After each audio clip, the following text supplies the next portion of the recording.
Voilà, bonjour à tous. On est avec Laetitia Martos aujourd'hui, qui a eu la grande gentillesse de répondre à mon appel. Pour donner un petit peu de contexte, je traverse, merci à toi, je traversais une fin d'année difficile dans aussi bien business que personnel. J'atteins une fatigue très très très forte au point où quand j'allais à un rendez-vous découverte, je me mettais à trembler, j'avais le cœur qui battait à toute vitesse. Enfin, voilà, c'était un cauchemar et j'ai été arrêtée plus ou moins de force. Et ça m'a donné l'occasion de faire un peu d'introspection et de comprendre que là, j'étais pas du tout alignée. Ça n'allait pas et que si je continuais comme ça, je fonçais dans le mur. Donc, ça a été une vraie révélation, en fait, déjà de me forcer à m'arrêter. D'avoir le courage de me forcer à m'arrêter parce que sur le coup, c'est mais qu'est-ce que je fais de mes clients, mais qu'est-ce qu'ils vont dire, mais comment ça va se passer, mais ils vont être tout seuls, syndrome du sauveur qui débarque comme si j'étais la seule solution au monde pour eux. Voilà. Et finalement, ça s'est fait très en douceur, avec beaucoup d'amour, d'acceptation de la part de tous mes clients. Je les remercie au passage parce que ça a été vraiment incroyable et je ne m'attendais pas du tout à ça. Et puis, ça a été donc un vrai retour à qu'est-ce que j'aime, qu'est-ce que j'ai envie de faire. J'ai du temps. Waouh, j'ai du temps. Qu'est-ce que je fais? Donc, je me suis remise dans la peinture, je me suis remise dans plein de choses qui allument mon cœur. Et petit à petit, ça m'a permis de comprendre, en me connectant plutôt donc à mes passions. Moi, j'aime beaucoup tout ce qui est univers imaginaire. Et je suis tombée sur un animé, un manga qui s'appelle La période bleue, Blue Period.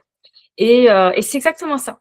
C'est ce jeune étudiant qui a tout pour réussir, qui bosse beaucoup, tout va bien, sauf qu'il est dans une espèce de roue de hamster. Il fait tout pour les autres et puis il fait face à un tableau magnifique peint par une élève. Et là, il se dit waouh, c'est fou. Et là, il se découvre un amour pour l'art et ça change complètement sa perspective. Et donc, c'est tout cet apprentissage de retour à soi, en fait. En fait, une prof lui dit, mais qu'est-ce que tu aimes? Et du coup, il va se poser cette question, qu'est-ce que j'aime? Et c'est cette exploration. Et je me suis dit, mais en fait, c'est ça. Je suis dans ma période bleue. Je suis en train de me demander, mais pourtant, je croyais que je le savais. Mais non, finalement, il faut que je me demande ce que j'aime, voilà, qu'est-ce que j'ai envie de faire sans ces contraintes que tous les entrepreneurs rencontrent de, ouais, mais il faut faire de l'argent. Ouais, mais t'es en survie. Ouais, mais il y a ci, il y a ça, et toutes ces injonctions. Et sur ce chemin-là, je tombe sur la newsletter de Laetitia. Enfin, je lis, comme souvent, la newsletter de Laetitia.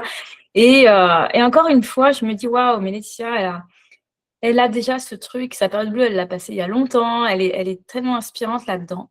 Et du coup, je t'ai envoyé un message totalement out of the blue, comme on dit. Et à ma grande surprise, tu as répondu positivement. Donc, je te remercie vraiment beaucoup. Et puis, ma première question, ce serait, est-ce que toi, tu as traversé une période bleue comme ça? Et c'était quand? Et si tu peux nous en dire plus. J'aurais aimé, Claire, te dire que non et que pas du tout, que je suis quelqu'un d'extraordinaire, mais pas du tout. Je l'ai traversé. Moi, j'ai travaillé dans un grand groupe américain qui s'appelle Apple et que les gens connaissent généralement. Ouais. Et où, et moi, j'étais toute ma nature de top performer. Il n'y a que des mots en anglais d'ailleurs pour désigner ça. Hein. C'est intéressant. De high achiever, les statistiques, les performances et machins étaient décuplés par l'esprit de l'entreprise qui attendait ça des salariés. Et moi, j'étais comme un poisson dans l'eau, quoi. Et, et un jour, j'avais senti quand même que j'avais moins de motivation, donc j'avais commencé à regarder. Mais on était extrêmement bien payés, on était jeunes, il n'y avait pas de taxe en Irlande, qui est un semi-paradis fiscal puisque je travaillais en Irlande. Et puis on avait toute cette aura de l'expat qui gagne bien sa vie. On allait à Londres pour le week-end, c'était la grande vie, quoi. Et là, quand je regardais ailleurs, je me disais, ah ouais, non, mais en fait, gagner 2 fois moins pour faire un truc qui me fait chier. Et puis là, je bossais pour Apple. Alors, quand tu dis en plus que tu bosses pour Apple, que tu es expat, non, mais tu vois, le tableau idéal, personne ne me demandait jamais ce que je faisais pour Apple. Tu vois, s'il faut, je faisais le ménage ou j'étais patron, personne ne me demandait jamais rien. Mais ça faisait bien, tu vois. Et en fait, j'avais senti comme ça que ça déclinait. Et un jour, j'ai pas pu me lever. C'était physique. Et je commençais le travail à 11h30. Donc, tu vois, c'était pas une question de fatigue, tu vois, tu te lèves, c'est dur, c'est 7 heures, tu vois. Non, non, je commençais la journée à 11h30. Et Mm. là, je me souviens me dire, je ne peux pas aller à la douche. J'habitais pas un château, hein. Donc la douche était loin et je ne pouvais pas aller à la douche. Et là, je me suis dit, non, mais en fait, faut que ça s'arrête. Faut... Voilà. Alors, à l'époque, c'était il y a un petit moment. Donc, on devait être en 2011, par là, 2012. Et il n'y avait pas tout ce qu'on raconte sur le burn-out, sur, voilà. Et puis, on est en Irlande, donc il y a une autre vision de la santé mentale. Mm. Et là, je me dis, non, mais en fait, en gros, si j'ai plus le corps physique, tout ça, là, j'ai plus rien. J'ai, je peux pas faire ça, en fait, c'est pas possible. Et du coup, là, j'ai dit à mon conjoint, j'en parlais quand même depuis quelques temps, j'ai dit, ben, je pars. Voilà, là, stop, quoi. On arrête. Je sais pas où je vais après, c'est ce que tu racontais. Je ne sais pas où, ce qu'il y a après, mais ce qui est sûr, c'est que ça, c'est plus possible. Mm. Voilà. Et ça a été un de mes premiers sauts de foi, c'est-à-dire savoir qu'on quitte quelque chose sans avoir aucune idée de ce qui se passe après. Et en fait, depuis, je vis ma vie comme ça, pour tout. Et du coup, les gens me disent, mais ta vie, c'est un miracle. Et en fait, j'ai découvert grâce à ça qu'on est le miracle. Mm. Et que du coup, vu qu'on est le miracle, il y a un truc très, très rassurant, c'est que je crois que l'univers, Dieu, les guides, chacun son vocabulaire, ne nous envoie pas du tout des tests. Je ne crois pas que ce soit un machin mesquin, tu vois. Alors, on va voir. Ça va voir. Pas du tout. Je crois plutôt que c'est comme une espèce de catalogue et que ça te présente plutôt des opportunités en fonction de qui tu as dit que tu étais. Ok. Tu racontes que tu es cette personne, mais ok, tiens, je te donne l'opportunité de choisir. Et voilà. Après, toi, tu es libre, hein. Tu choisis pas, c'est ta décision. Et, et le miracle, pour moi, c'est ça, c'est d'arriver à vous saisir ces opportunités et surtout à leur dire oui sans avoir aucune idée de ce qui se présente derrière. Et ça demande, je déteste toujours le mot lâcher prise parce qu'on a l'impression qu'on doit se détacher de... C'est horrible. Lâcher... Alors, surtout quand on adore la performance, le contrôle, le machin, non mais lâcher prise.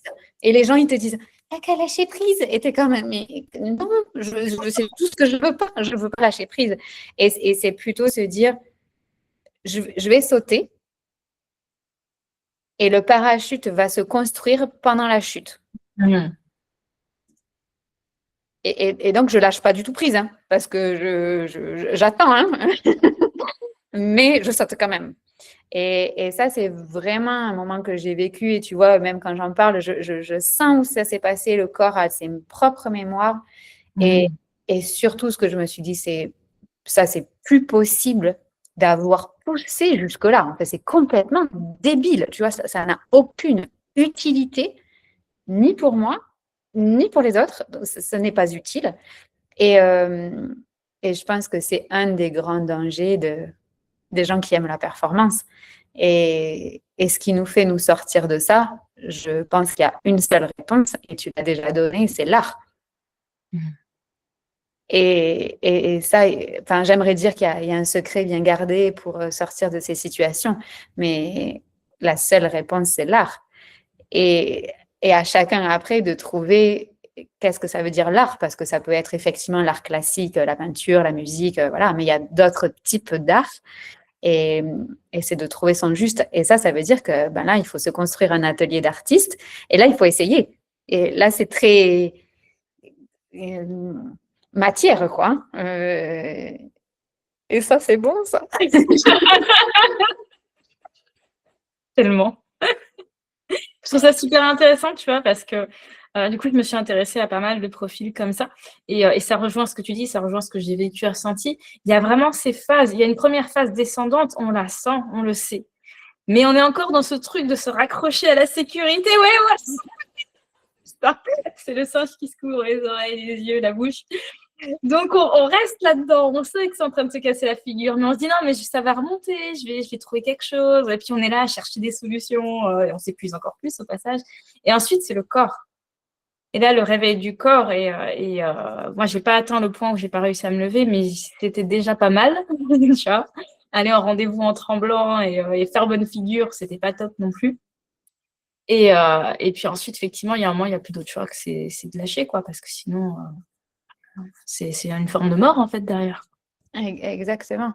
Mais tu sais, ça, je pense que vraiment dans l'éducation qu'on a reçue et du coup l'éducation qu'on donne potentiellement, quand je dis à nos enfants, c'est pas ce qu'on fabrique, c'est ce qui passe après nous ou ceux qui sont à côté de nous, parce qu'on donne autant d'éducation. Tu vois, hier, je parlais avec une amie et elle me disait, non, mais en fait, qui a 10 ans de plus que moi, et par rapport à un saut de foi que je suis en train de faire maintenant, et elle me disait, non, mais avec toi, je découvre un monde. Donc, quand moi je dis nos enfants, c'est ceux qui nous regardent agir. Et je pense que dans l'éducation que nous, notre génération, on a reçue, on a des petites phrases de aller jusqu'au bout. Oui. Alors, aller jusqu'au bout, ben, le bout, c'est quoi? C'est la mort, du coup. Ben, du coup, on le fait. On le fait vachement bien. On va jusqu'au bout. Jusqu'au bout. Et jusqu'au bout, c'est quand le corps, il peut plus. Oui, voilà. Et il y a vraiment ce sentiment de, comme tu dis, moi, j'avais l'impression que j'avais à l'intérieur de moi une petite flamme et qu'elle était de plus en plus atténuée. Et moi, je sais que pour les gens, je représente la joie, la pétillance. Je le sais parce que j'ai 40 ans, donc tout le monde me le dit. Donc, moi, je ne le vois pas, évidemment. Et là, par contre, ça, je le sentais. Je sentais que cette petite flamme, elle était de plus en plus petite et de plus en plus petite. Et je me suis dit, mais si elle s'éteint, je ne sais pas la rallumer. Et tu vois, moi, j'ai la chance d'élever un enfant que j'ai fabriqué moi-même. Et ça, je l'ai déjà vu chez elle. Et pour moi, la vie consiste, soit quand on est parent, soit quand on s'occupe de soi-même, à maintenir la flamme. Et quand on est amoureux, quand on est machin, on se dit, on peut être dépendant de quelqu'un d'autre à l'extérieur qui pourrait nourrir cette flamme, mais non, hein, c'est pas ça que je dis. C'est qu'on est vraiment responsable de maintenir cette petite flamme là, vraiment bien folle et vivante. Et quand on a des enfants qui nous appartiennent, on doit maintenir la leur avec leurs critères à eux. Et je pense que ça s'appelle la vie, en fait. Ouais. Tout à fait. Voilà. Effectivement, et dans l'éducation, c'est quelque chose qu'on voit beaucoup. Moi, comme toi, j'ai fait école à la maison pendant un long moment. Parce que justement, il y a ces injonctions beaucoup à aller au bout, comme tu dis. Et moi, je l'ai vu même chez le père de mes enfants, où il voulait absolument que son fils fasse une activité jusqu'à la fin de l'année. Alors que mon fils testait, il faisait des choses, tu vois, il a testé l'arc, il a testé plein d'autres trucs, et il arrêtait. Et mais ça le rendait dingue, son père. Et je disais, mais en fait, il explore, laisse-le, enfin, c'est normal qu'il arrête. Alors oui, on met de l'argent, c'est engagé pour l'année, c'est embêtant. Mais il y a un moment, c'est vital aussi que l'enfant comprenne que en fait, il peut être là pour tester, aventurer et pas être forcément à devoir s'engager jusqu'au bout. Ouais.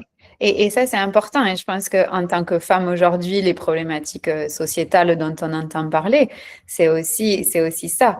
C'est le revers d'aller jusqu'au bout.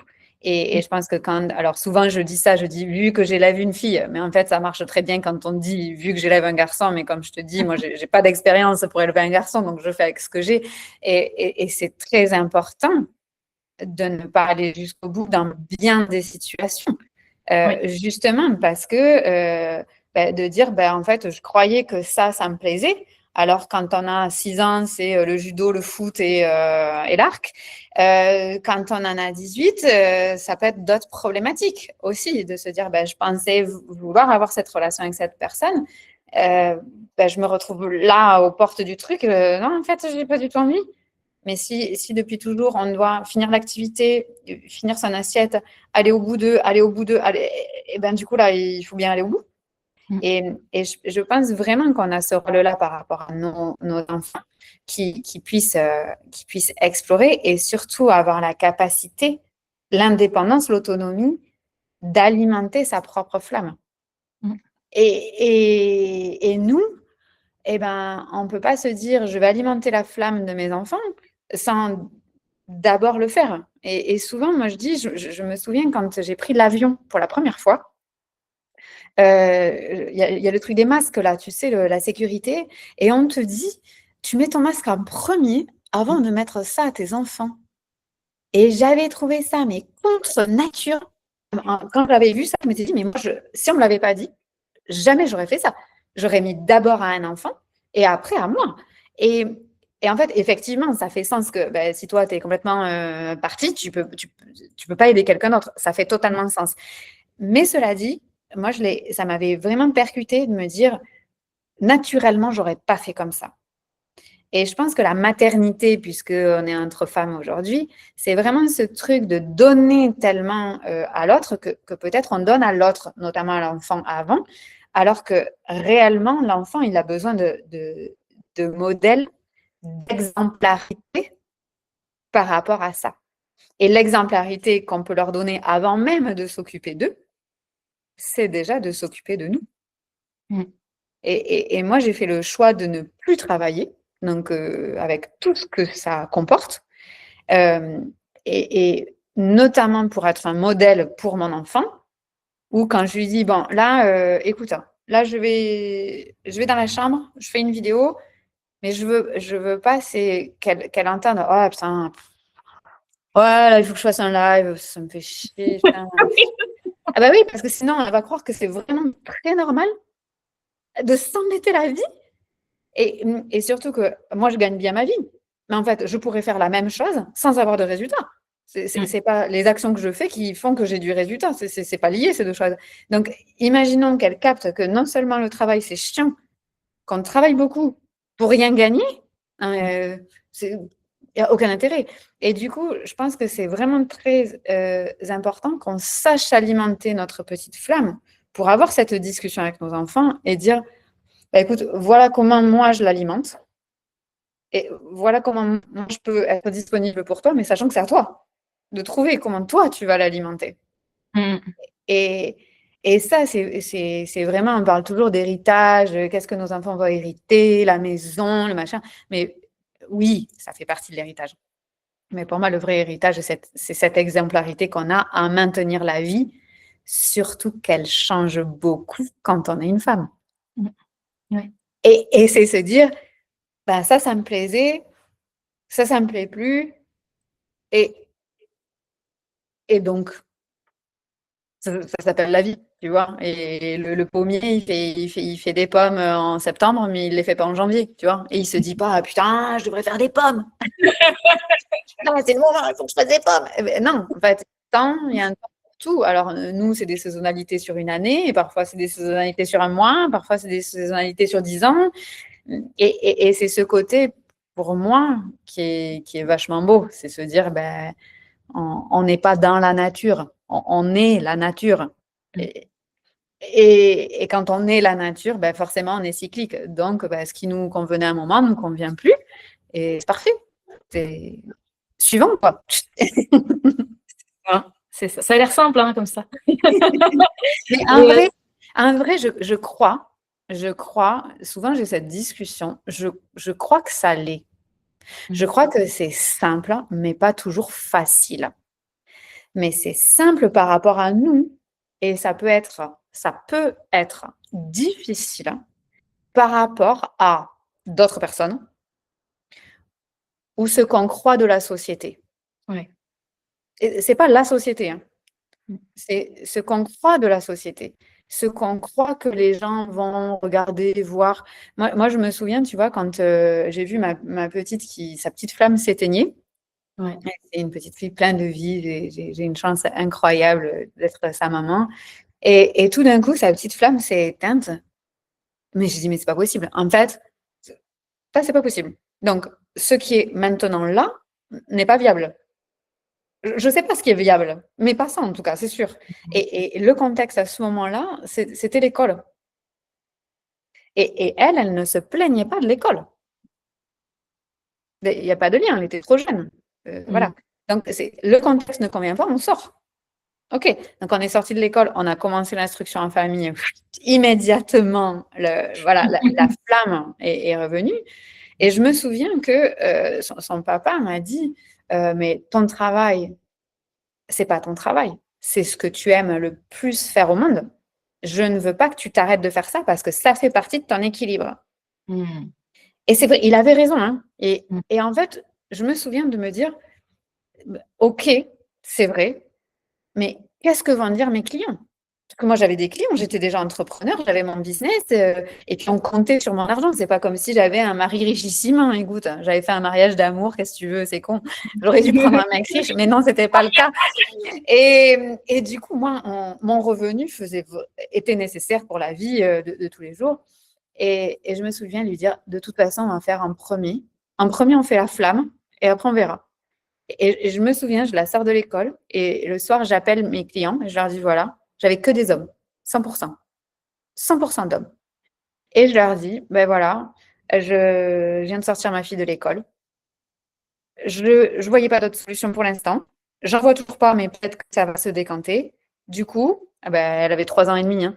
J'ai dit, ben, les appels, les machins à 3 heures de l'après-midi, c'est mort. Moi, j'ai un enfant qui dort pas, qui a jamais fait de sieste. Autant te dire que c'était pas possible de faire 1 heure d'appel à 3 heures de l'après-midi. Et là, chacun, leur tour, 3 hommes, 3 hommes papa, chefs d'entreprise, avec des très beaux résultats.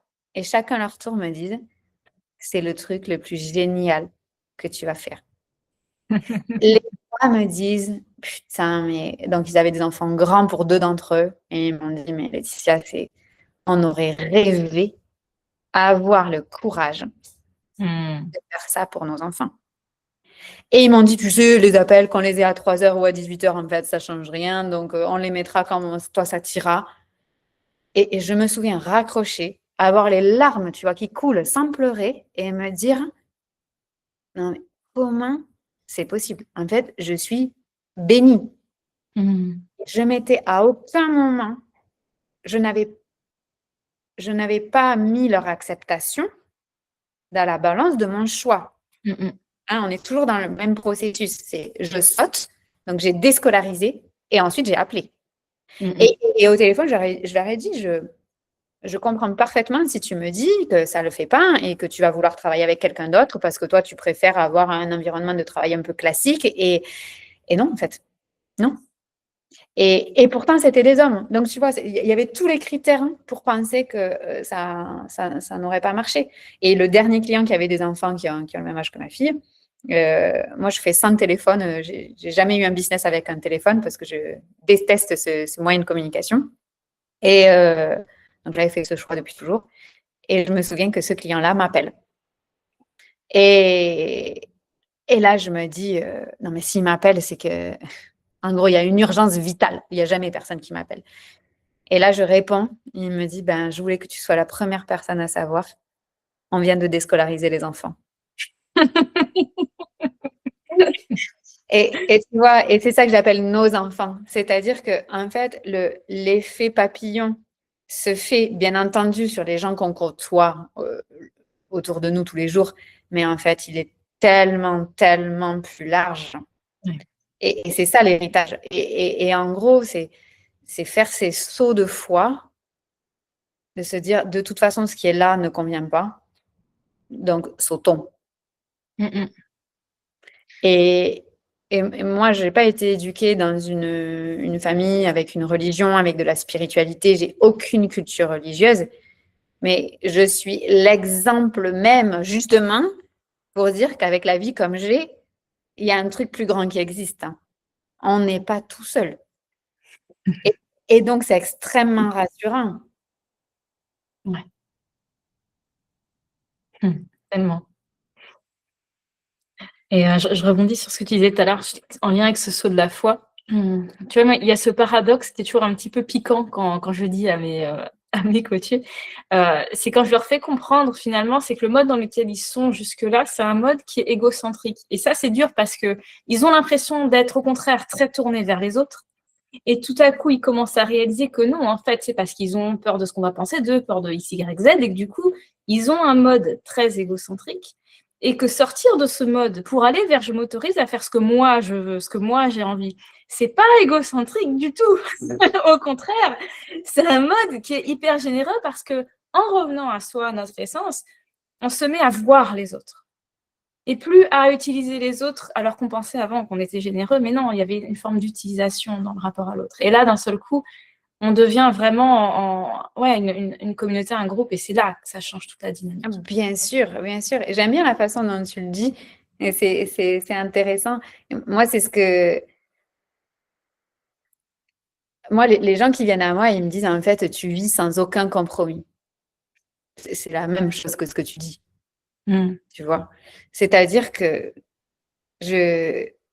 dans compromis, il y a con, tu vois. Et en fait, c'est le truc où tout le monde perd. Tout le monde. Parce que tout le monde laisse un bout de soi là-dedans. Alors, les gens qui font des compromis, en général, quand je dis ça, tu vois, spécialement dans le couple, dans la famille, moi, je ne fais aucun compromis. Non pas parce que alors déjà, je veux pas, c'est une chose, mais je suis designée, câblée, fabriquée comme ça. Et du coup, ça donne un axe. C'est-à-dire que du coup, je peux être très élevée, mais aussi très, très terre à terre. Parce qu'en fait, ça bouge pas, quoi. En fait, je sais qui je suis, je sais ce que je veux. Ce que je veux, ça peut changer. Tu vois, ce matin, je disais à ma fille, on est dans un appartement ici à Ibiza qu'on loue. Donc, nous, on a été propriétaires depuis toujours. C'est la première fois qu'on loue depuis des années. Et quand on est arrivé ici, il y avait une déco très jolie, très fine. Tu sens que tout a été pensé. Et il y a des coussins Hermès. Alors, il y a des coussins Hermès, il y a des dessus de lit Hermès. Là, il y a une pile de livres avec Prada, Dior, Chanel. Voilà. Quand je suis arrivée, c'est comme... Voilà. Donc, déjà, j'ai pris tous les trucs Hermès, j'ai tout mis au placard, mais ça prenait la moitié des placards, déjà que c'est pas grand, voilà. Et puis, un jour, j'ai dit, non, mais ça nous prend trop de place, je dois les ressortir pour les mettre sur le canapé. Entre le moment où j'ai fait ça, il s'est passé quelques jours. Je te parle pas de 25 ans. Et ce matin, je remettais le canapé, tu vois. Et je disais à ma fille, tu vois, j'aime bien quand même. J'aime bien sur le canapé voir des coussins Hermès. C'est quand même beau. Et c'est cette capacité à se dire, à ne pas s'enfermer dans nos propres narratifs, dans nos propres petites histoires qu'on se raconte. Moi, par exemple, tu vois, je trouve ça bien de sauvegarder la planète. Voilà, je trouve ça super. Donc, voilà, moi, j'achète tout de seconde main. Je gagne très bien ma vie. Donc, c'est pas une question d'argent. C'est une question, voilà, ça peut être con. Moi, j'achète tout de seconde main. Tout. Et d'un autre côté, je prends l'avion, je ne sais pas combien de fois par an. Donc, on a tous nos espèces de grosses contradictions. Alors, sur l'écologie en général, c'est là qu'on le voit le mieux. Mais en fait, on en a plein de ces contradictions. Et comme tu dis, je pense que quand on se sort de cette espèce de personnage et qu'on revient, moi j'appelle ça l'audace de vivre sa vérité. Eh bien déjà, souvent, moi je le vois depuis 13 ans, il n'y a pas des ambitions. Les gens, ils ont peur que s'ils cherchent leur vérité, ils veuillent faire quelque chose d'immense et que du coup, ce soit écrasant. Mais il y a aussi plein d'ambitions extrêmement subtiles qui sont, par exemple, j'en parlais avec une cliente cette semaine, d'être maman. Oui. Mais dans notre société, ce n'est pas un truc qui est valorisé. Et du coup, en 2026, se dire mon objectif de vie, c'est d'être maman, ça a autant d'ambition qu'une nénette qui voudrait faire 3 millions, tu vois? Oh oui. Tu vois? Et là, quand on est dans ces champs, et j'adore ce que tu dis avec tes mots à toi, parce que moi, je le dis avec d'autres, mais c'est se dire, en fait, est-ce qu'on pourrait s'occuper de notre derrière, quoi, tu vois? Et juste faire ça. Et moi, souvent, les gens, ils arrivent chez moi et me disent, Laetitia, on m'a dit que dans mon entreprise, il fallait que j'ai une vision, que j'ai une mission, que j'ai... Toi, tu réussis si bien, c'était quoi ton truc? Alors là, je leur dis, alors là, vous allez être méga déçus, quoi. Là, vous allez être déçus. Moi, quand j'ai créé mon entreprise, je voulais qu'on me fasse pas chier. C'est ça. Non, mais je voulais pas d'horaire et pas de lieu fixe. Mais il y a 13 ans, on n'avait pas eu le Covid, le machin, etc. C'était pas un truc normal, hein. Ah oui. Et quand tu veux pas de contrainte de temps, pas de contrainte de lieu, moi, j'avais pas pour but de révolutionner le monde, de faire que l'amour se diffuse aux quatre coins de la planète ou que les femmes deviennent... Pas du tout. Tu vois. Et en fait, c'est aussi se dire, bah, c'est peut-être petit, c'est peut-être bof, c'est peut-être mou, c'est peut-être rien, mais en fait, c'est moi. C'est ça. Et ça, c'est suffisant parce que du coup, comme tu dis, on peut laisser la place à l'autre d'exprimer son petit truc, son gros truc, son moyen truc, et aussi de rire de soi, tu vois. Et se dire, en fait, là, tu vois, moi, hier, j'en parlais avec un ami, je lui dis, est-ce que tu pourrais m'aider? J'aimerais bien passer tu sais, le jalon de 1 million d'euros en vente. Et pendant que je lui écrivais ça, je lui disais, non, mais c'est complètement vaniteux, tu vois, comme truc. Ça me sert à rien. Ça sert à rien.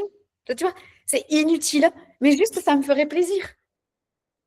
Ouais. Et en fait, c'est suffisant parce qu'en fait, quand tu t'achètes un sac à main, tu n'en as pas besoin, hein. Tu peux mettre les trucs dans ton manteau, ça suffit. Tu n'as pas besoin d'une nouvelle paire de chaussures. Tu n'as pas besoin de faire 1 million d'euros.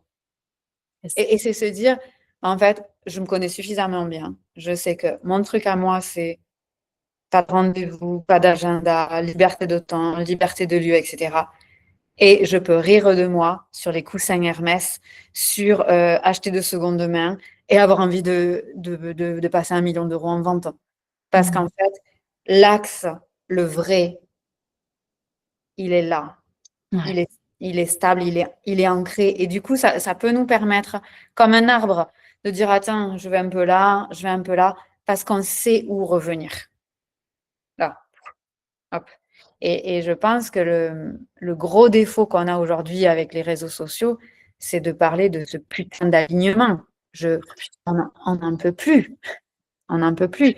Parce que alignement, ça voudrait dire qu'on est une ligne. Ouais, Mais, carrément.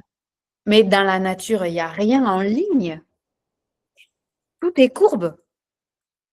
Et, parce que la nature impose de la vie. Et du coup, on n'a pas besoin, il n'y a pas besoin d'être aligné. C'est pas nécessaire, c'est pas. Mais il y a besoin, je pense, de soit trouver un axe, soit trouver son ancrage, soit trouver sa vérité. Chacun va le formuler, mais on n'est pas une ligne. Il n'y a pas d'équilibre. C'est harmonieux, mais c'est pas équilibré, le truc. Et du coup, moi, je vois beaucoup de gens aussi qui se perdent dans des phases bleues, là, à chercher l'alignement. On va le dire tout de suite, ça n'existe pas. Alors, ça peut être un sentiment de se sentir synchronisé avec soi-même. Voilà, c'est-à-dire que l'image et le corps font un, tac, et ça s'appelle de la synchronisation. Et, mais arrêtons de chercher à s'aligner, hein, parce que c'est un mensonge d'État, ce truc. Exactement. Et c'est marrant, tu vois, on reste sur les couleurs. J'aime bien ces métaphores-là. Souvent, je dis à mes coachés, si en fait, tu as toute une palette de couleurs incroyables et tu refuses d'utiliser le marron et le noir. Mais tu vois pas tout ce que tu perds? Les ombres, les dégradés, mais tout ça, tu les mets pas dans ta vie, en fait. Alors, tu as décidé que tu étais quelqu'un de gentil, c'est génial, hein, et les gens t'aiment parce que tu es gentil. Sauf que du coup, tu te refuses d'utiliser l'égoïsme, tu te refuses d'utiliser l'agressivité, mais c'est des choses dont tu as besoin dans ta palette, en fait. Tant que tu t'autorises pas aussi ces couleurs-là, ben ouais, tu vas rester prisonnier de toi-même, en fait. Mm.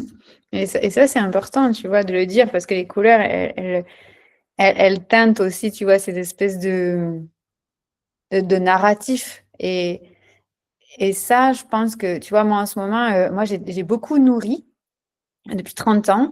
Donc, c'est pas rien, tu vois. J'ai beaucoup nourri l'indépendance. Mm. Je veux être indépendante. Moi, je suis indépendante.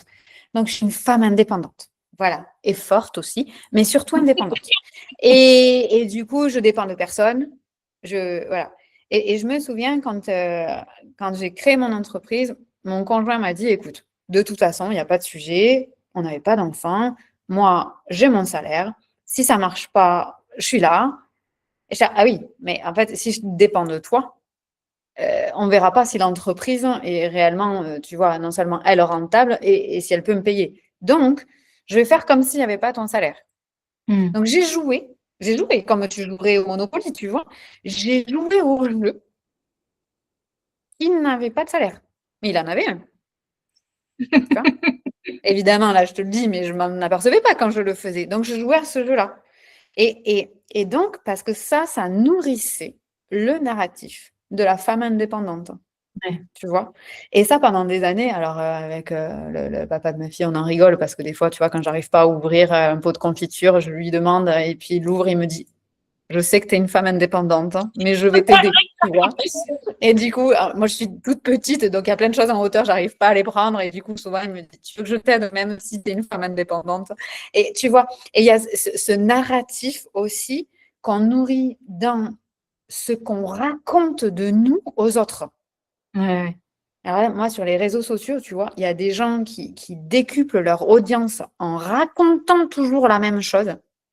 Et je me dis, putain, mais comme c'est dangereux pour eux, Oui. eux-mêmes, parce que du coup, ils nourrissent un personnage, ils nourrissent une histoire qui est dépassée, mais qui continue à nourrir pour avoir de l'audience, mais qui, quelque part, ancre. Ta, ta, ta, ta, ta, ta, ta, ta, ta, ta, ta, ta, ta, ta, ta, ta. Et du coup, on se définit par quelque chose.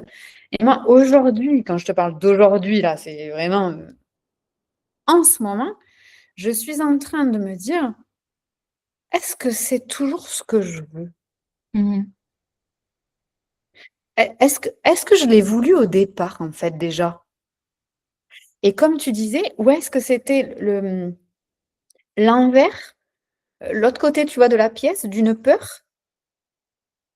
Et du coup, en fait, j'ai fait ça, mais j'ai fait ça en réponse à un truc qui était déjà pas très clean, tu vois. Ça sentait un peu mauvais le truc, tu vois. Et du coup, bah, ça peut être, bah non, en fait, non, non, je l'ai choisi, c'était en conscience, voilà. Mais ça peut être aussi, putain, attends, je fais ça depuis 30 ans. Je te parle pas de 2 semaines, tu vois. Et me dire, en fait, bah non. Bah non, en fait, non, j'ai plus envie de ça. Et au contraire, maintenant, j'ai envie de dépendre. Alors, tu n'as pas besoin de passer de super femme indépendante et forte à demain matin, je me marie avec un mec riche dont je dépends, je ne peux plus rien faire sans lui. Non, mais tu vois, hein, il n'y a pas besoin de passer, comme tu disais, dans la palette de couleurs du noir au blanc. Mais c'est un peu de se dire, comme ton fils qui fait un peu de dark et de musique, tiens, je vais aller picorer d'autres couleurs pour voir ce que ça donne et me dire, bah non, j'aime pas en fait. Non, Mhm. non, non, non. En fait, non, je préfère revenir à ma couleur d'origine et c'est OK, mais ne pas s'enfermer dans ça. Et pourtant, moi, je suis une femme indépendante. Je ne dépends de personne, personne du tout, avec les avantages et les inconvénients de ce processus-là. J'en ai fait un espèce d'étendard et à la fois, il me semble que là, dans l'exemple, l'idée, c'est ne pas confondre le personnage qu'on a créé Oh oui. avec qui on est en vrai. Ouais. Ouais. Et ça veut dire, attends, du coup, qu'est-ce que je me raconte de moi?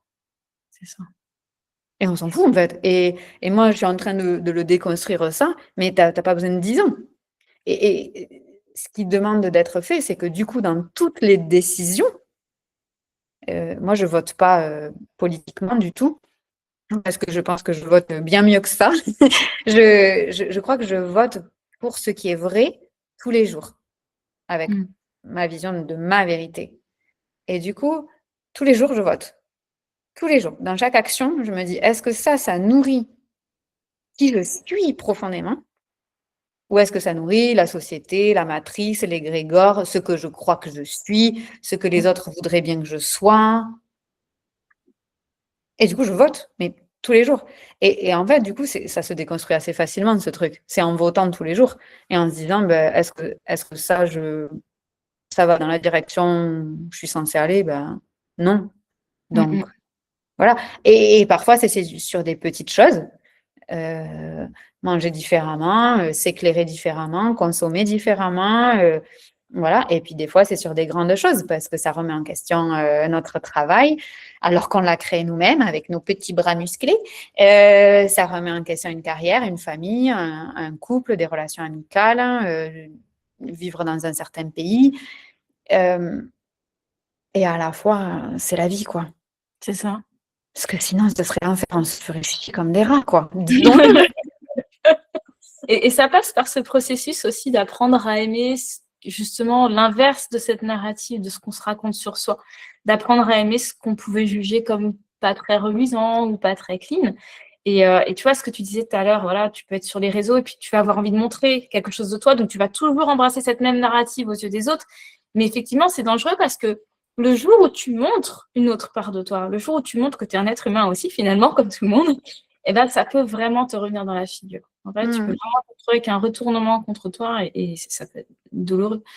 C'est ça. Et puis, tu vois, pour moi, sur cette visibilité-là, il y a deux choses. C'est-à-dire que si on fait du contenu parce que ce contenu-là marche, en fait, il y a une partie de notre identité supposée qui est validée en permanence. C'est ça. Mais du coup, on n'en sort jamais. Ouais. Puisqu'on est auto-validé là-dedans. Ouais. Et ça, c'est aussi un chemin. Parce que moi, je dis que je ne suis pas croyante au sens religieux du terme, mais je bénis la vie de faire que je sois entrepreneur. Parce que pour moi, l'entrepreneuriat, ce n'est pas du tout un métier.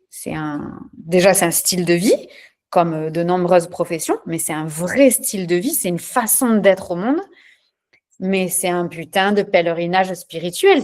C'est que juste, tu ne peux pas te cacher. Tu peux essayer, mais ça ne peut pas marcher. Alors, ça ne peut pas marcher financièrement, si. Il y a des gens qui font des trucs absurdes et qui marchent. Mais ça ne peut pas marcher dans le respect. Parce que tu te prends dans la tronche tous les jours ce que tu crois, ce que tu penses vrai, ce qui est faux, ce que tu avais imaginé. Et même ce que tu n'imagines pas, ça vient, tu vois, c'est royal. Et ce pèlerinage-là, mais jamais moi, me connaissant, j'aurais pu le vivre au travers d'autres choses. Et moi, ça m'a apporté de me dire, c'est pas parce que ça fait de l'audience que c'est ce que je veux. Et dans ton exemple de la gentillesse, moi je le parle dans le sens de l'entreprise, mais en fait ça marche dans tous les domaines parce que c'est comme ça. C'est-à-dire qu'on a validé que toi, tu étais une épouse super sympa, hyper généreuse. Quand on vient chez toi, on est toujours accueilli, sans mot dire, on peut arriver à n'importe quelle heure du jour ou de la nuit. Mais du coup, si je fais plus comme ça, si, ben, du coup, je suis qui? Et alors là, on donne un exemple par rapport à une situation familiale ou en tout cas sociale, mais ça marche avec le domaine professionnel. Moi, combien de clients j'ai qui ont fait des études, 8, 10 ans d'études, voilà, qui sont devenus médecins, qui sont devenus avocats, qui sont devenus ingénieurs, qui ont bossé parce que tu vas au bout, C'est c'est la ça. mort, tu vois, voilà. Et surtout parce que tu as fait des études de langue, tu vois, et tu te dis, bon, et alors souvent on a cette discussion, c'est genre, bon, non seulement tu t'es planté, tu vois, pendant 10 ans, mais tu continues 10 ans de plus, tu vois, pour rentabiliser la plantation du départ, tu vois. Non, mais tu vois, et le fait de se dire, en fait, qu'est-ce qui me paraît vrai pour moi, là? Et ça, voter pour ça, parce que je crois vraiment que si on sait qu'il y a quelque chose de vrai, si on nous l'a donné à nous, c'est un peu comme si on t'avait donné une mission dans la vie, on t'avait dit, vas-y, toi, tu seras en charge de faire ça. Et souvent, pour pas dire tout le temps, c'est contradictoire avec la famille dans laquelle on a choisi de grandir soi-même. Et alors ça, c'est délicieux parce que forcément, tu vois, là, moi, on rigole bien parce que j'ai ma voiture et qui démarre pas bien. Alors moi, j'aime pas du tout les voitures, j'y connais rien. Tant que ça roule, ça me va très bien. Et là, j'apprends les prix des voitures. Je dis, mais t'es malade? Non, mais jamais de ma vie, je vais mettre cet argent. En plus, moi, je me déplace pas pour travailler, je me déplace pour rien, pour aller à l'école de temps en temps, tu vois. Je dois faire 20 kilomètres par semaine. Je dis, mais t'es malade, je vais pas mettre 30 000 euros dans une voiture. C'est démentiel. Et puis, du coup, je regarde les voitures vu que j'y connais rien. Et puis là, je tombe sur des Porsche. Je me dis, ah, c'est canon une Porsche quand même. Mais j'y connais rien en voiture. Je ne sais pas, tu vois, j'y connais rien. Je me dis, ah, c'est beau. Et donc, mon père, j'ai 40 ans, mais il s'occupe toujours de m'acheter des voitures. Et donc, je lui dis, tiens, j'aime bien ça. Et il me répond, qu'est-ce que tu vas foutre avec une Porsche? Mais c'est vrai, je fais 20 km par semaine. Qui a besoin d'une Porsche? Et en fait, c'est ce côté de se dire, en tout cas, moi, j'y connais rien en voiture. C'est un exemple, évidemment. Mais ça me fait un truc. Et l'autre, ce sera, j'y connais rien en peinture, mais ça me fait un truc. J'y connais rien en animaux, mais quand je suis au contact de chevaux, je sens un truc. Et du coup, c'est se dire, arrêtons. Alors là, je donne des exemples qui tirent parce que j'ai dit juste avant que je l'achetais toute seconde main et tout d'un coup, il y a la Porsche qui arrive dans la discussion. C'est Normal. tu vois, c'est des trucs qui ne vont pas ensemble. Et, Paradoxe. et c'est là pour moi que ça se joue, tu Ouais. vois, parce qu'on se désidentifie du personnage et on se dit en fait, si je suis pleinement honnête, moi j'ai un client qui me dit tout le temps, non mais si j'étais vraiment libre, hein, et chaque fois je lui réponds, bah, ça va que tu le sois pas. Et, et on a cette chance, tu vois, de vivre dans des pays plutôt libres, surtout en tant que femme.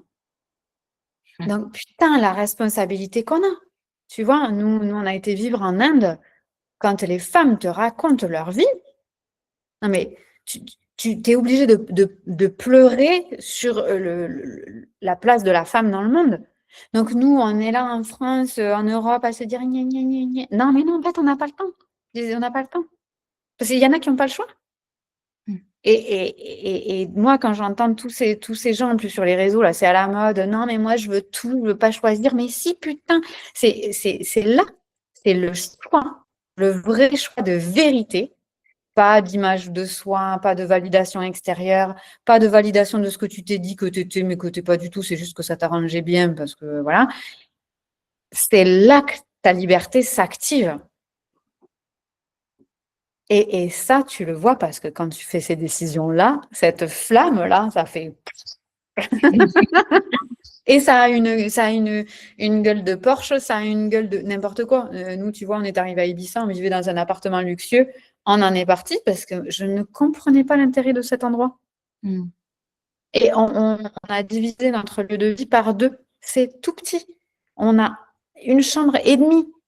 Donc, et c'est arrivé à se dire, en fait, dans toute chose, on affine, on affine, on affine. Mais ça nécessite de le faire dans la matière, pas dans la tête. C'est pas sur son petit cahier en écrivant des lignes. Alors ça peut être un départ.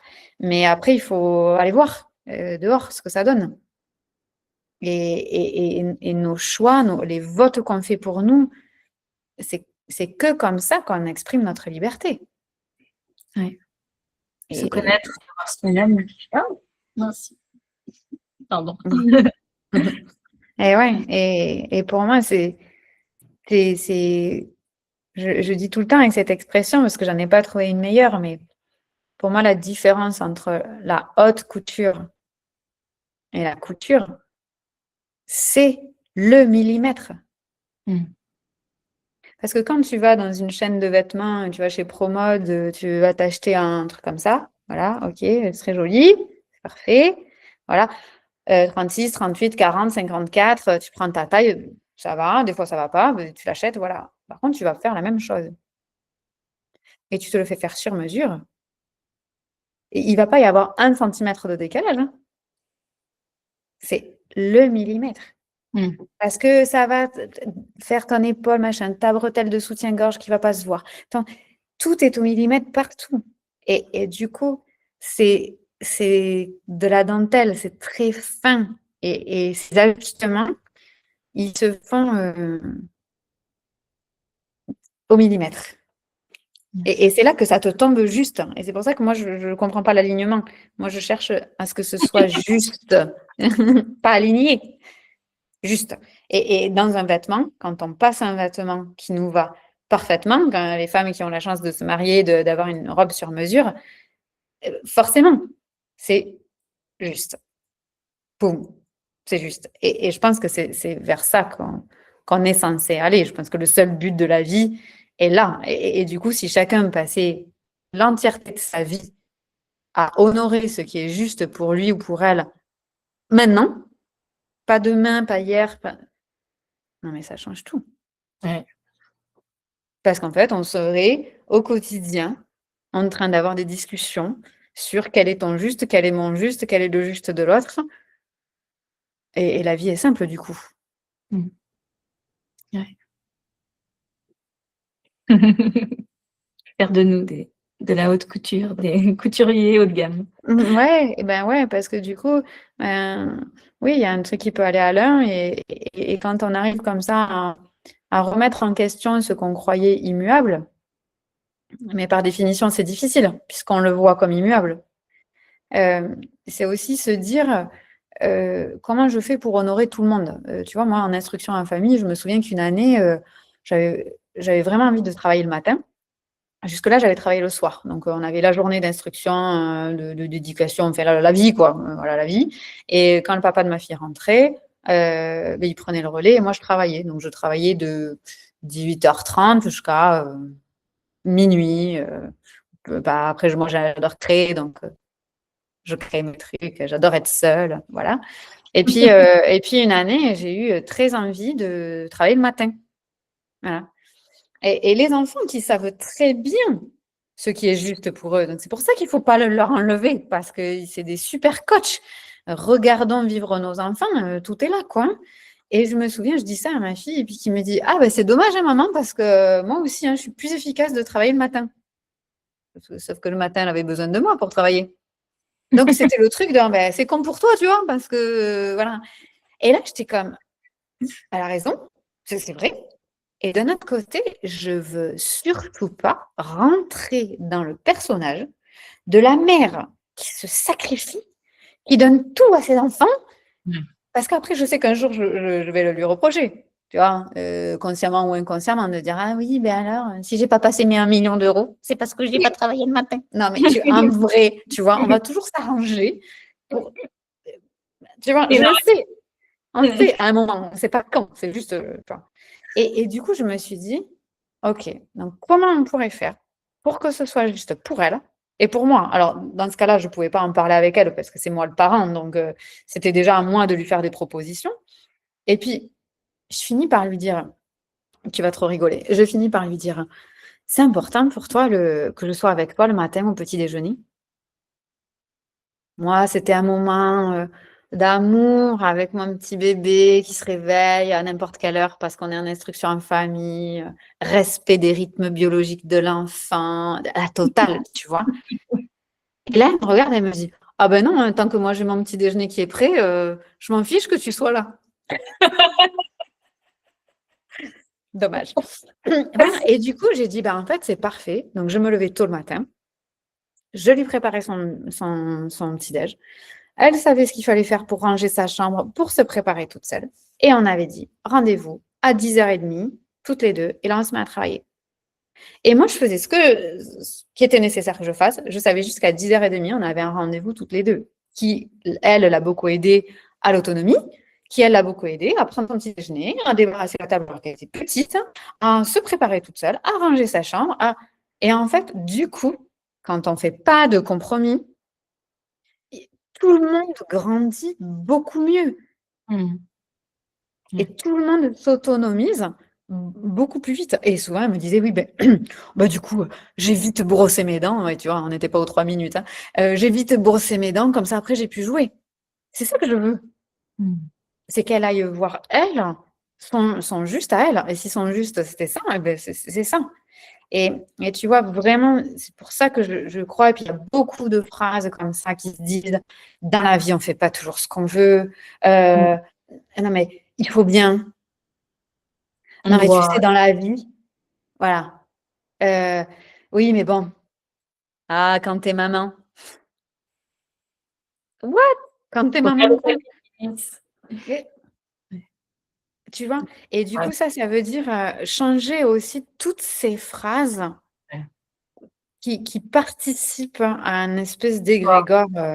Toutes ces histoires. Et puis, il faut se méfier parce que si, quand on va commencer à vouloir sortir de ces histoires, il y a des gens que ça fait paniquer et qui vont te faire peur et que ça va peut-être te faire revenir dans ces histoires. Donc, c'est vraiment toujours sur le fil. Et c'est Ouais, soi. c'est ça. C'est ça. Et c'est pour ça que je parle vraiment du millimètre. Ouais. Pa- Parce que, voilà, et ça demande de réfléchir à ce qu'on dit avant de parler, ou bien ça nécessite de dire une phrase et de dire non, attends, je Mhm. viens de dire ça, mais je crois que je crois pas à ça, en fait. Ouais. Et moi, combien de fois je l'ai dit devant des enfants, en disant un truc, en disant, tu vois, j'ai pu dire, par exemple, il y a quelques années, je m'étais entendu dire, bah, c'est super, d'autant que j'ai vu que ça t'avait demandé des efforts. Non mais, non mais quoi? Et je me souviens avoir entendu ça qui sort de moi et dire, c'est pas ça, c'est pas vrai ça. J'ai dit ça, mais je ne crois pas à ça. Eh bien, je crois que j'ai dit ça à ma fille hier. Tu vois? Tu vois? Regarde, c'est pour ça, on en parle maintenant. Non mais Sur mon et- téléphone, il y a la preuve. tu vois? Et de se dire, en fait, alors c'est OK si on y croit. Il y a pas de Non, souci, mais la phrase en fait. Il bien y a pas sûr, de tu vois? ça vérifie Mais toujours. Mais si elle est, c'est aussi se dire, attends, attends, attends, là, j'ai pas été super à l'aise quand j'ai dit ça, du coup, attends. Et en fait, plus on s'entraîne, la vie, c'est un entraînement, hein, et puis on se dit, oh non, en fait, je t'ai dit ça, mais en fait, je suis plus d'accord avec moi-même. Non. Parce qu'on est vivant, c'est tout. Ouais. Ah ouais, non, mais le pommier, il fait pas des pommes en janvier. Tu vois? Et il en fait en septembre, et on se dit pas, attends, il y a un problème, hein. Ah, il est bizarre, hein. C'est pas toujours pareil, tu vois? Et voilà, et c'est respecter cette espèce de saisonnalité qu'on peut avoir. Et puis nous, en plus, quand on est, ben voilà, on est des femmes, on est connecté à une étoile qui a des milliers de kilomètres. euh, on parle d'un truc qui est bien plus grand que la petite tâche là d'aujourd'hui, hyper matérielle qui a aucun sens en vrai. Tellement. Je sais qu'il y a ta puce qui t'attend, donc je te propose un dernier truc pour clôturer. J'ai écrit 12 mots sur plein de papier, notés de 1 à 12. Je te propose de me dire un chiffre entre 1 et 12. Je te lis le mot, puis tu me dis spontanément ce qui te vient. Eh ben, je te dirais le 11. Allez, le 11. J'adore. Plume de pan. Plume de pan. Euh, Séville. Comment? Séville. Sévir. Tu mets juste un Séville, Séville, Oui, la ville. c'est mieux. Séville, la ville, je te dirais. Ok. Tu veux que je te raconte? Ouais. Je suis andalouse d'origine et nous venons d'aller montrer Séville à notre fille pour qu'elle fasse le plein de culture. Il y a des pans, donc, quand on va visiter Séville. Et c'est vraiment, je crois, une vibration qui me ressemble. C'est-à-dire que quand j'ai été là-bas, c'est comme si j'avais un endroit qui vibrait comme moi. Hmm. Et j'ai pas tout à fait compris ce qui s'est joué et j'y retourne là dans 3 semaines toute seule pour comprendre ce qui s'est passé. Voilà, donc Oh, plume de pan. yes, superbe. Ouais, c'est top, j'adore. Belle clôture. Je te remercie vraiment beaucoup, Laetitia. C'est moi qui te remercie, Claire, pour l'invitation. Merci d'avoir osé. Merci d'avoir fait comme ça te semblait. Parce que, en fait, quand on ose faire ce qui est juste, eh ben, tout se fait incroyablement facilement. Merci pour ton étincelle. Belle journée. Au Merci, revoir. toi aussi.